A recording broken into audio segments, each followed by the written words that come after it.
So we're only going to do part B right now. Determine the approximate values of all 6 trig ratios for 586 degrees. So you're going to need to take out your calculator.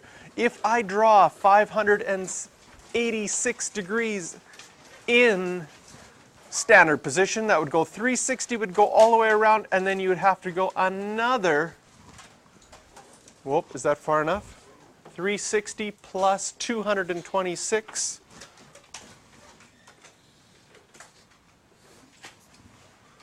It will look something like this, 586 degrees. So we need to find out what is sine of 586 degrees, what is cos of 586 degrees, what is tan of 586 degrees. And then once we found all of those ones, we're also going to find the reciprocal functions .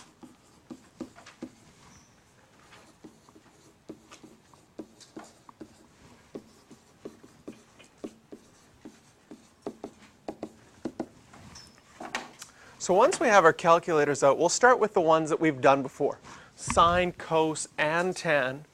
So if we go, first of all, hit your mode button and make sure your calculator is in degrees. This is yours. There you go. Congratulations. So if it is in degrees, then you can go second quit to get out of this screen, and you can just type in sine of 586. And we get that it's negative 0.719.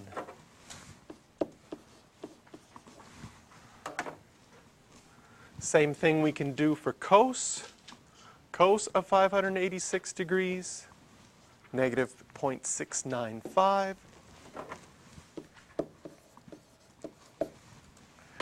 And finally, tan of 586 degrees, 1.036.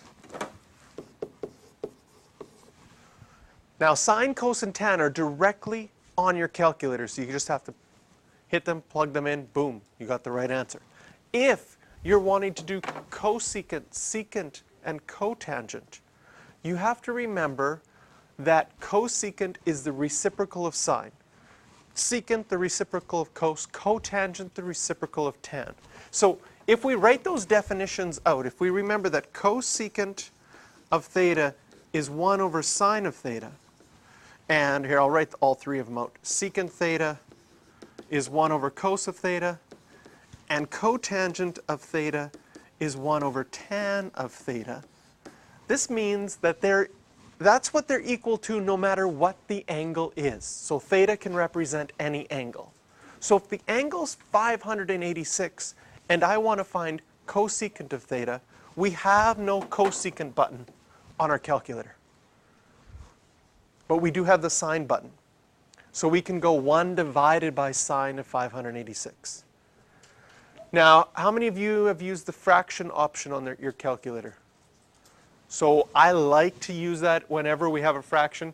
So alpha y equals brings this screen up if you have the newest version of your calculator. If you have an older version, this won't happen. You'll have to know how to work with brackets. But if you do have this and you push enter, a fraction comes up.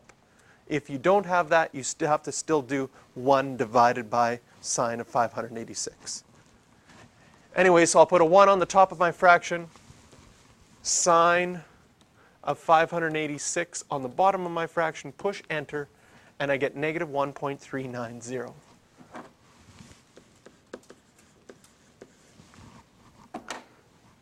So for those of you that wouldn't have the fraction thing, you would write, and I'll do the cos one this way, you just go 1 divided by cos of 586, and we find what secant is, negative 1.440.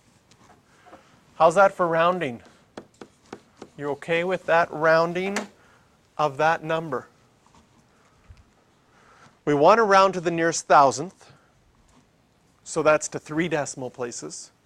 But the last number is a 9, and the next number is a 5, so you round up to a 0, but that you would still show the 0 when you write your answer. Yes? Alpha y equals, so if I go alpha y equals, this menu comes up, and the very first one, n over d, numerator over denominator.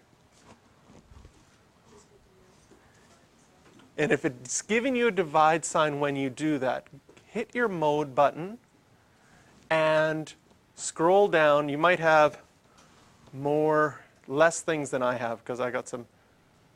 There, well, mine's right at the top. See how it has math print or classic? Yours is probably on classic. If you turn it to math print, it will allow you to write fractions. Okay, so now I'm going to do 1 over tan of 586, 0.966.